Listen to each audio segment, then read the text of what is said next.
할렐루야, 반갑습니다. 오늘은 이사야 6장 6절에서 8절까지 말씀에서 자원하는 이사야라는 제목으로 같이 말씀을 통해 은혜를 나누고자 합니다. 이사야서는 전체 66장으로 되어 있습니다. 이 66장은 두 부분으로 나눌 수 있는데 앞부분은 39장으로 회개하고 하나님께 다시 돌아오기를 거부하는 이스라엘 민족에 대한 하나님의 심판을 말씀하고 있고, 그리고 뒷부분 27장은 우리를 구원하실 메시아에 초점이 맞추어져 있습니다. 그러니 이사야서는 크게 하나님의 심판과 구원이라는 핵심 단어로 생각해 볼 수가 있습니다. 지난주에도 말씀드린 바와 같이 유다 백성들에 대해서는 이사야 1장 2절 중간에 말씀에서 알 수가 있는 것처럼 하나님께서는 그들을 자식처럼 양육하였는데 그들은 하나님을 거역하였다는 것입니다. 그래서 하나님은 유다 백성들을 심판하시기로 결심하십니다. 그리고 하나님의 마음을 전달할 사람을 따로 찾고 계셨습니다. 유다 백성들 중에 예의 없고 늘 불평하고 원망하고 감사와 순종하는 것에 힘들어하며 하나님의 마음에 관심 없는 그런 사람을 하나님께서 세우시려고 하시겠습니까? 여러분이 회사의 사장이라면 어떤 사람을 직원으로 채용할 것 같습니까? 말끝마다 토를 달고 시키면 즉시 순종하지 않는 그런 사람을 믿고 맡길 수 있겠습니까? 여러분이 하나님이시라면 여러분 자신을 꼭 닮은 사람을 세우고 싶으시겠습니까? 하나님께서도 그 중에 더 나은 사람을 택하여 세우시려고 하지 않겠습니까?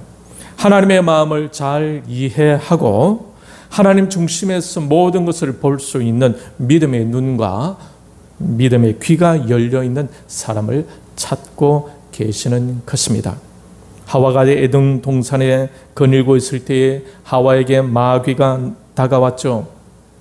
마치 하와에 대해서 진짜 관심 있는 것처럼 하와를 진짜 생각해 주는 것처럼 다가왔습니다. 분명히 마귀는 하와에게서 자기가 보는 관점에서의 문제점을 발견하고 그것을 건들고 싶어 했을 것입니다. 하와가 나태해졌거나 무기력해졌거나 하나님 말씀에 대하여 권태감을 가지고 있거나 하나님에 대한 자세를 통해서 어떤 특별한 느낌을 가졌을 것입니다. 그래서 마귀가 하와에게 접근한 것입니다. 그리고는 정말 하와를 신경 써 주는 것처럼 말합니다. 평상시에는 전혀 관심 없다가 꼭 그럴 때 하와를 위로하기도 하고 하와를 격려하려고 했습니다. 그러면서 전혀 복음적이지 않는, 전혀 영적이지 않는, 전혀 성경적이지 않는 생각으로 흐르게 하고자 하는 것입니다. 하나님은 질서를 잡기 위하여 분명히 선악을 구별하는 나무의 열매를 먹으면 반드시 죽는다고 말씀하셨죠. 그러면 안 돼 하면서 말입니다. 그런데 마귀는 그 말이 너무 심하지 않느냐라고 접근합니다. 그 말을 듣고 기분이 좋더냐라고 하면서 접근해요. 하나님 입장에서 보는 눈과 귀가 마귀에게는 없는 거죠. 어떻게 하나님이라는 분이 그 열매를 먹으면 죽는다고 말할 수 있느냐? 어찌 그럴 수 있지? 라고 하면서 하나님을 향해서 살짝 부정적인 마음을 갖게끔 합니다. 이게 마귀입니다. 위로하는 척 하면서 하나님 중심의 생각이 아닌 인간 중심적인 생각으로 흐르게 하는 것입니다. 그래서 마귀는 결론적으로 그 열매를 먹으면 죽지 않고 오히려 눈이 밝아져서 하나님처럼 된다고 쇠뇌를 시킵니다. 하와에게서 하나님을 경외하고자 하는 마음을 삭감시키고 있는 것입니다. 하와를 정말 생각해 주는 것이 아니라 알고 보니까 하나님을 향한 하와의 경외감을 더 흐리게 만들어 결국 하나님과의 관계를 멀리하게 하고자 하는 음흉한 마귀의 중심이 거기에 있었던 것입니다.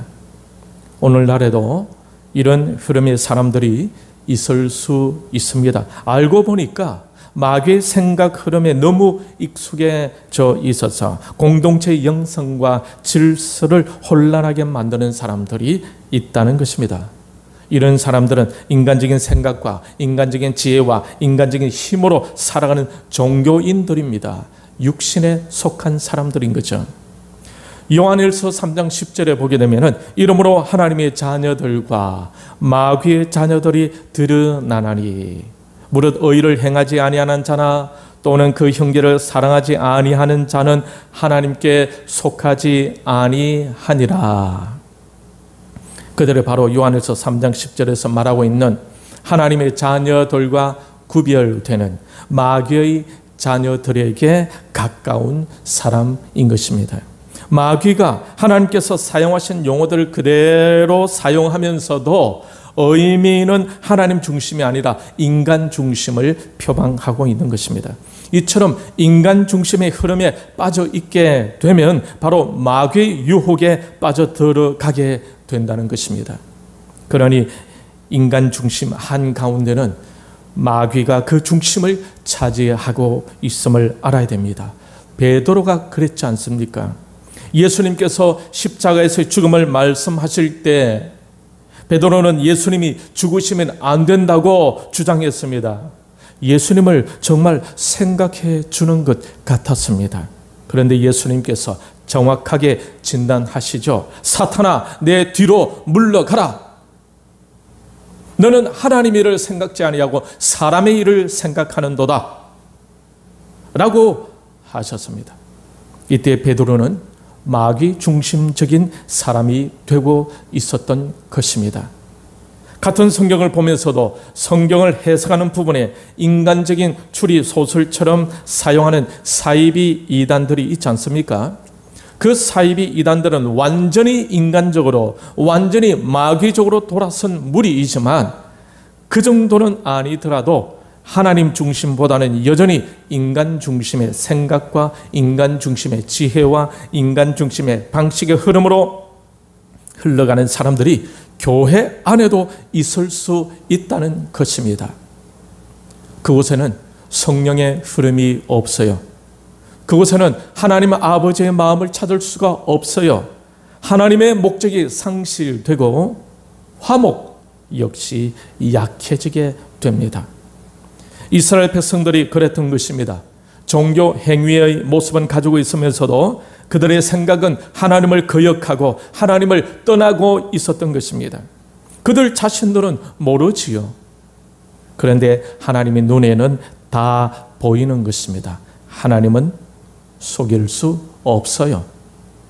하나님은 자식을 양육하였거늘라고 말씀하실 정도로 그들을 지극히 사랑하고 이끌고 인도해 오셨지만 그들은 실제적으로 하나님을 거역하고 있었다는 것입니다. 하나님의 마음을 알지도 못하고 하나님의 계획을 깨닫지도 못할 정도로 하나님의 중심이 아닌 인간 중심으로 훈련되어져 버렸던 것입니다. 우리 가운데는 제가 생각하기에 그런 사람이 없는 줄 압니다. 그래서 하나님의 마음을 전달하고 그 백성을 하나님께로 이끌어 보시려고 일꾼을 세우시는 것입니다. 그나마 이사야는 다른 유다 백성들보다 좀 더 낫지 않았겠습니까? 오늘 본문을 보니 영적으로 민감한 상태의 이사를 볼 수가 있죠. 1절에서 5절을 보면은 천사들의 모습도 볼 수 있던 영안이 밝은 사람이었습니다. 그리고 거룩과 영광의 아름다움을 느끼며 그것에 압도될 수 있었던 영의 사람이었습니다. 사실 많은 경우 이런 구체적인 영적인 부분을 보여주어도 전혀 무감각한 사람들도 있지 않겠습니까? 아무리 성경적인 말씀을 가르쳐 주어도 들을 수 없고 그 말씀에 전혀 반응을 보이지 않는 사람들이 교회 안에도 있을 수 있다는 것입니다. 여전히 자기 생각에 잡혀서 하나님 말씀의 교훈을 오히려 자기가 평가하고 있는 현대 교회에 다니는 사람들도 있을 수 있는 것입니다. 그런데 이사야는 그래도 그 당시 유다 백성들과는 다르게 영적으로 탁월한 면을 가지고 있었던 사람이었습니다. 무엇보다 그에게서 볼 수 있는 탁월함은 정직함, 솔직함입니다. 그는 하나님 앞에서 감추거나 변명하는 것에 습관화되어 있지 않았습니다. 솔직하게, 정직하게 설 수 있었습니다. 그래서 쓰임 받는 것입니다. 6장 5절에 보면은 그때 내가 말하되 화로다 나여 망하게 되었도다. 나는 입술이 부정한 사람이요 나는 입술이 부정한 백성 중에 거주하면서 만군의 여호와이신 왕을 베었음이로다 하였더라. 하나님께서 그의 입술의 죄악을 만지실 때에 와 이라는겨? 가만 놔두지. 왜 긁어 부스럼 만드는겨? 조용히 하소. 골치 아프게 그 입 닫으소. 그만 조용히 넘어갑시다 라고 할 수도 있지 않겠습니까? 왜 그럴까요? 자신이 감추고 싶었던 가장 아프고 가장 치명적인 문제가 지적되니까. 그런데 이사야의 반응은 전혀 다릅니다. 화로다 나여 망하게 되었도다 라고 고백하고 있습니다. 다르지요. 장로교 창시자 존 칼빈이 회심할 때도 이렇게 고백했다고 합니다. 나는 오랫동안 자기 반성을 하고 있었는데 진리의 빛이 갑자기 임해서 내가 이전에 갖고 있던 온갖 거짓과 죄악을 보게 되었다. 나는 나 자신의 불쌍한 상태와 내 앞에 놓인 재앙을 자각했을 때 전율을 느꼈다. 얼마나 솔직하고 정직한 영을 소유한 사람들입니까? 이들은 하나님 앞에 정직하게 설 수 있었습니다. 하나님께 쓰임받는 신실한 일꾼들에게서 나타나는 가장 흔한 요소를 가지고 있던 사람이 바로 이사야였습니다. 하나님 앞에서 정직하게 설 줄 안다는 것은 하나님 일을 하는 일꾼들에게서는 매우 중요한 것입니다. 이것이 안 되면 아무것도 안 되는 거예요. 이런 사람들이 있을 수 있지 않겠습니까?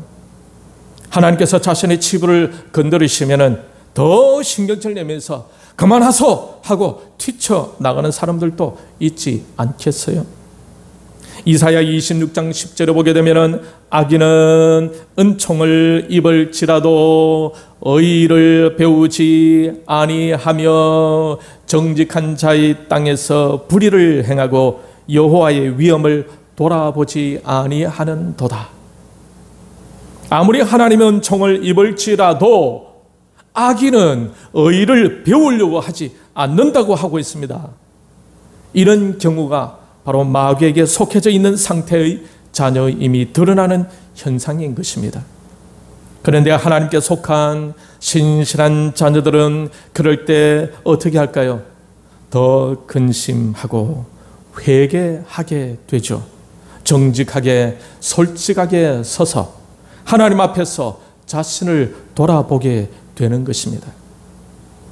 이사야가 그랬어요. 그런데 정직한 이사야가 하나님의 임재 속에서 자신을 돌아보게 되는데 너무나 깜짝 놀라게 되었다는 것입니다. 화로다 나여 망하게 되었도다. 나는 입술이 부정한 사람이요. 그나마 괜찮은 사람이었지 않습니까? 그나마 하나님께서 쓰시려고 부른 사람입니다. 그런데 하나님의 임재 속에서 자신을 보게 되었는데 감춰져 있던 너무나 엄청난 자신의 죄악을 보게 되면서 자신이 망하게 되었다고 고백하고 있습니다. 무엇에 근거해서 보았길래 그렇게 망하게 되었다는 것입니까? 하나님의 임재 안에서 거룩한 빛, 하나님의 말씀을 근거로 자신을 보게 되었는데 자신의 입술로 인한 죄악을 드디어 보게 되었다는 것입니다. 존 칼빈과 같이요. 그나마 괜찮은 신앙인으로 자부하고 있는데 하나님의 임재에 들어가 보니까 자신이 얼마나 더러운 죄인이었는지를 깜짝 놀랄 정도로 깨닫게 되었다는 것입니다. 자신은 성령의 사람인 줄 알았는데, 자신은 말씀의 사람인 줄 알았는데, 알고 보니까 자신도 모르게 어느덧 마귀적인 사람이 되어 있었다는 것이 아니겠습니까? 영적으로 정신을 차려보니까 자신도 스스로 회복할 수 없는 영적인 범죄자가 되어 있었다는 것입니다. 아주 중요할 때는 하나님의 뜻과는 아무런 상관없이 자기 뜻, 자기 감정대로 살아가고 있었다는 것입니다. 하나님의 목적과 하나님의 방향에 대한 아무런 관심 없이 자기 욕심대로 그냥 살아가고 있었다는 것입니다. 하나님께서 원하시는 것과 상관없이 되는 대로, 그저 내키는 대로 열심히 살아가고 있었다는 것입니다. 자신은 좀 더 나은 사람인 줄 알았는데 그의 입술로 범한 죄를 돌아보니까 쥐 구멍이라도 들어가고 싶은 심정이었다는 것입니다. 알고 보니 자기가 바로 하나님의 자녀가 아니라 마귀의 자녀처럼 되어 있더라는 것입니다. 베드로처럼 말입니다. 하나님의 흐름 속에 있는 것이 아니라 마귀의 흐름 속에 빠져 있었다는 거죠. 이 정도 되니까 얼마나 놀랐겠어요. 하나님의 임재 안으로 들어가 보니 하나님의 자녀인지 마귀의 자녀인지 예수님을 믿는 사람인지 세상적인 사람인지 구분이 되지 않을 정도로 타락해 이상한 습관 속에 빠져 있었다는 것입니다. 그래서 망하게 되었다고 고백하고 있는 것입니다. 여러분, 바울도 예수님을 만난 순간 다 허물어져 버렸죠. 베드로도 부활하신 예수님을 만나면서 다 부셔져 버리지 않습니까? 고개를 들 수가 없었어요. 여러분은 바울과 베드로와 오늘 본문의 이사야처럼 하나님 앞에서 허물어지고 부셔지는 경험을 해 보신 적이 있었습니까? 하나님이 쓰시는 일꾼들에게서 가장 보편적으로 나타나야 하는 모습입니다. 이 과정을 먼저 거쳐야 하는 것입니다. 그런데 이런 가장 보편적으로 나타나야 할 모습들이 오늘날에는 안타깝게도 너무 희귀한 일이 되고 있습니다. 우리는 이사야가 하나님의 임재 속에서 정직하게 서고 있는 이 아파하고 절규하는 회개하는 이 모습을 우리에게도 일어나기를 사모해야 하지 않겠습니까? 이것이 바로 우리가 진정 회복해야 하는 하나님의 일꾼들의 모습인 것입니다. 이것이 되면은 여러분이 그렇게 기다리고 기다리던 모든 것이 술술 풀려가는 일들이 생길 것입니다. 풀려가는 인생, 풀려가는 과정, 풀려가는 자녀, 이 모든 것들은 결국 하나님이 이끌어 주셔야 하지 않겠습니까? 이사야가 갑자기 봉착하게 된 영적 공허함을 어떻게 해야 하겠습니까? 자신의 입술의 죄를 돌아보면서 느낀 그 꽉 막혀버린 영적 문제를 어떻게 해야 하겠습니까? 어떻게 해결할 수가 있겠습니까? 인간적으로는 할 수가 없어요. 오직 하나님만이 할 수가 있습니다. 하나님께서는 이 문제를 어떻게 해결해 주고 계십니까? 하나님은 천사의 손으로 불이 피어진 숯을 제단에서 이사야에게 가져갔습니다. 그리고 그 숯불을 이사야의 입술에 대게 하십니다. 그러면서 이사야가 어떤 음성을 듣게 되는데 그 음성은 다음과 같습니다. 7절, 이것이 너의 입에 닿았으니 너의 악이 제하여졌고 너의 죄가 사여졌느니라. 입술이 부정하여 망하게 된 이사야의 입술이 제단에서 가져온 불 피어진 숯으로 찢어지게 되었습니다. 입술이 부정하여 망하게 되었으며 더 이상 살 소망이 없으며 하나님 말씀을 또한 전할 수도 없는 그 이사야의 부정한 입술을 제단에서 핀 숯으로 찢어주신 것입니다. 그리하여 이사야의 입술의 더러움, 본성적으로 부패하고 부정한 것들을 다 태워주신 것입니다. 누가? 하나님께서. 이 핀 숯은 바로 불을 상징합니다. 히브리서 12장 29절은 이렇게 말씀하고 있습니다. 우리 하나님은 소멸하는 불이심이라. 우리 하나님은 소멸하는 불이심이라. 이 불은 하나님의 거룩함을 상징합니다. 회개하는 죄인들은 태우지 않지만 그 회개하는 죄는 전부 모두 소멸해 버립니다. 하나님 말씀을 거부하고 예수님을 배반하고 세상으로 나아가 자기 힘으로 살아가는 자들, 이들은 하나도 빠짐없이 모두 엄정한 하나님의 심판을 받게 될 것입니다. 그래서 하나님은 소멸하는 불이신 것입니다. 자신의 부정한 입술로 정직하게 괴로워하는 이사야, 그 입술에 제단에 핀 수초로 찢어주신 이유 아시겠지요? 그것은 부정하고 더럽고 사악하고 영악한 그 입술을 벌겋게 찢은다는 것을 말합니다. 작은 죄도 용납하지 않겠다는 것입니다. 7절, 이것이 내 입에 닿았으니 너의 악이 제하여졌고 너의 죄가 사하여졌느니라. 하나님께서 이사야의 입술에 죄가 사하여졌다고 선포해 주셨습니다. 여러분, 우리의 죄 사함은 하나님께서 선포해 주셔야 합니다. 우리 스스로 이 정도는 괜찮겠지, 남들도 다 이렇게 살아가는데 하면서 스스로 면죄해 주면 안 됩니다. 이 정도 괜찮아 라고 하면서 스스로 감사도 안 됩니다. 예수님이 보혈로 덮여져야 하고 성령으로 찢어짐을 받아야 하며 하나님 앞에서 진심으로 회개하면서 하나님으로부터 오는 죄사함을 믿음으로 받을 수 있어야 하는 것입니다. 많은 경우는 자신의 죄에 대해서는 너무 관대하고 다른 사람들의 잘못에 대해서는 무자비하게 비판하고 헐뜯는 경우가 있지 않습니까? 나이와 직분이 무슨 상관이 있습니까? 자기의 마음에 들지 않으면 속 시원하게 퍼버대고 비판해버리고 버릇없이 까버리고 그렇게 하면서 속 시원해하는 사람들도 있지 않습니까?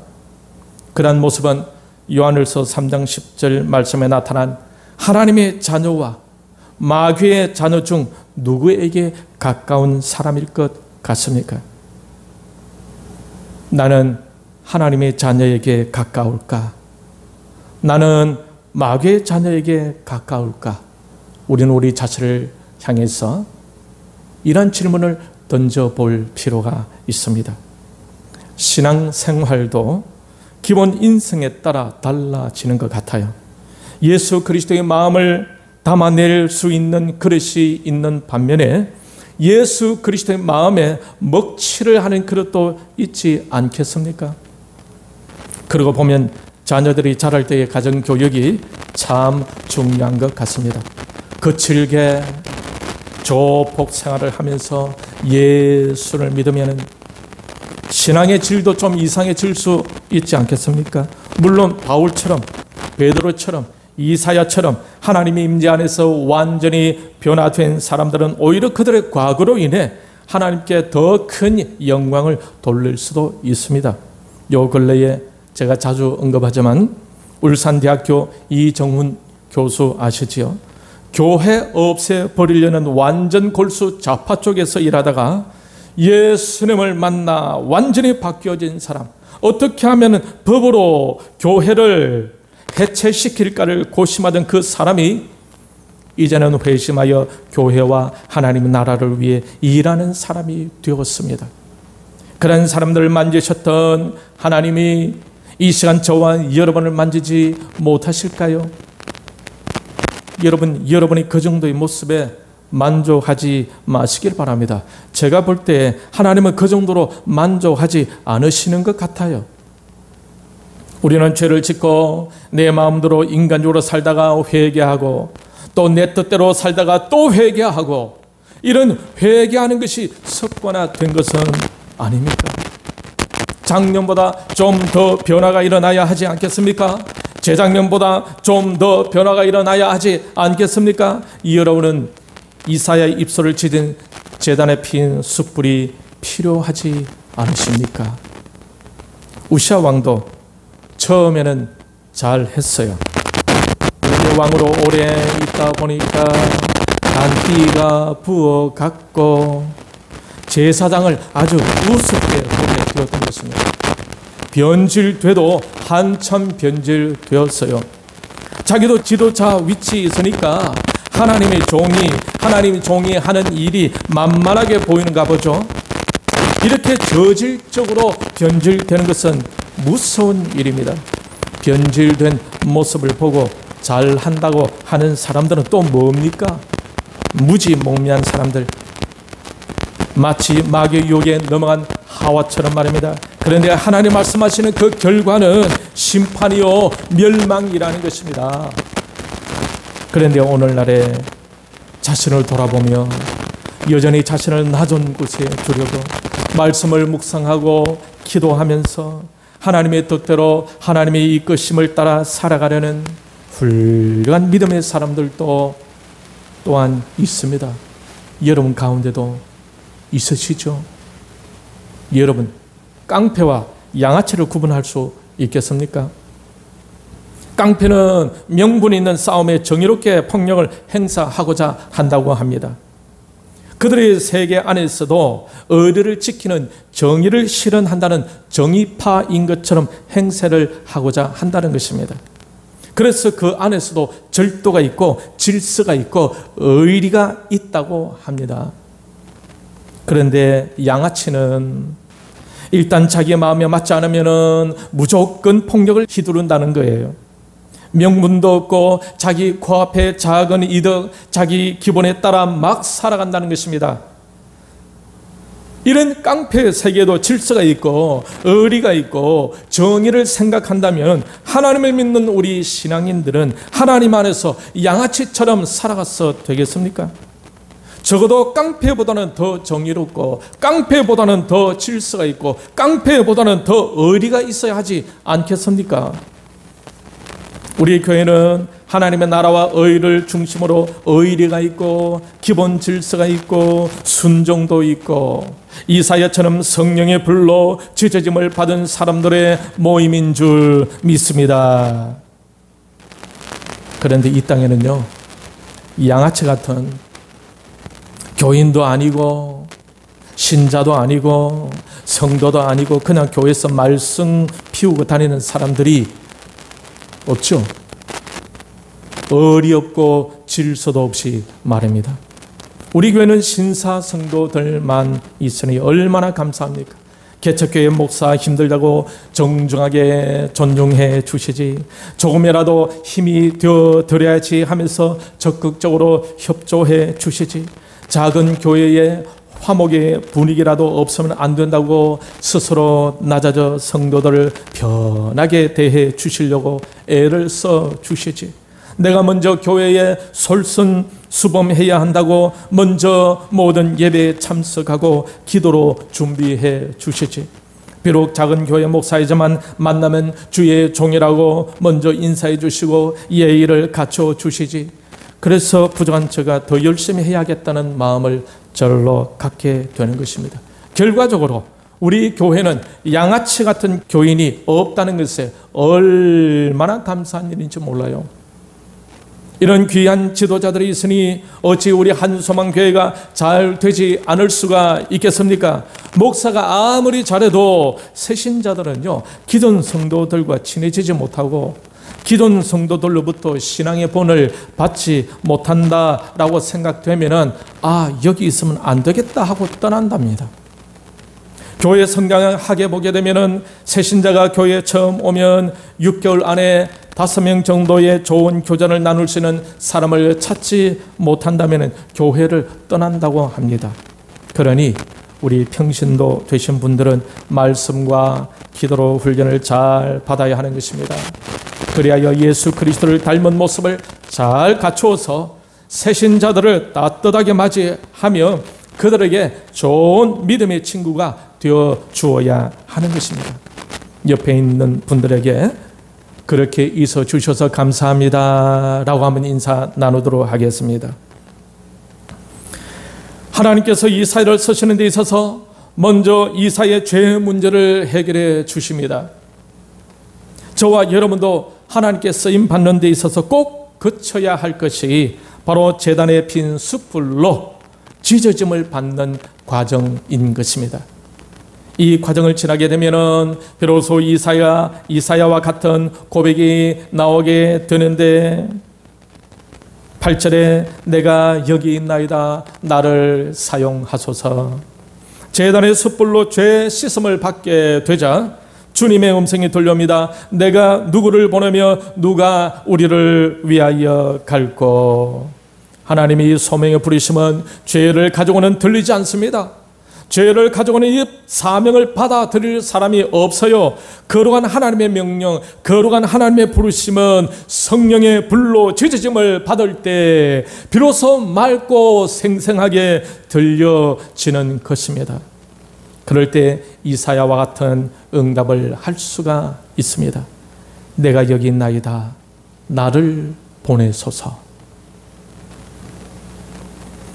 사랑하는 성도 여러분, 하나님께서 지금까지 여러분을 통해 일하시려고 여러 번 음성을 들려주셨을 것입니다. 아마 여러 번 하나님의 나라 일에 동참할 기회를 갖게 되었을 것입니다. 그런데 그 성령의 음성에 응하는 사람들이 있는 반면에 그 음성을 듣지도 못하는 사람들도 있다는 말입니다. 성령의 불로 지져짐을 받게 되게 되면 하나님의 은혜가 너무 커서 하나님의 그 요구하심에 자연스럽게 반응을 보이게 됩니다. 그것이 물질이든 몸으로 수고하는 것이든 기도로 협력하는 것이든 하나님의 요구하심에 적극적으로 응하게 된다는 것입니다. 이러한 음성이 들려지는 여러분이 다 되시길 바랍니다. 할렐루야. 서로 사랑하라는 하나님 음성이 들려지기를 바랍니다. 먼저 낮아져라는 음성이 들려지길 바랍니다. 먼저 하나님의 나라와 의를 구하라는 음성이 들려지길 바랍니다. 먼저 섬겨라는 하나님의 음성이 들려지길 바랍니다. 먼저 순종해라는 음성이 들려지길 바랍니다. 화목의 일꾼으로 부르신 하나님께 반응을 보일 수 있는 여러분들이 다 될 수 있기를 축원합니다. 하나님은 이사야의 입술을 제단에 핀 숯불로 지졌습니다. 여러분의 입술도 성령의 불로 지져지기를 축원합니다. 그것은 바로 전인격적으로 지져짐을 받는 것이고 바울과 베드로가 변했던 것처럼 오늘 본문이 이사야가 변해진 것처럼 여러분도 성령의 지져짐을 받고 변화되어 하나님이 쓰시기에 변한 하나님의 일꾼들로 변해지시기를 바랍니다. 마귀가 쓰려고 벼르고 있는 그런 사람이 되어서는 안 되겠죠. 성령의 불로 지져짐을 받고 삶 속에서 성령의 열매를 맺으며 하나님으로부터 쓰임을 받고 있음을 생활로 정령해 보이면서 이사야처럼 하나님 마음을 전달하는 이 시대에 우리 한소망교회에 꼭 필요한 하나님이 찾으시고 심으시고 세우시고 또 하나님의 뜻을 받들어 자원하는 하나님의 일꾼들이 다 되셔서 이 여러분을 통해 우리 한소망교회가 성장하고 성숙하고 부흥하는 역사가 있기를 주님의 이름으로 축원합니다.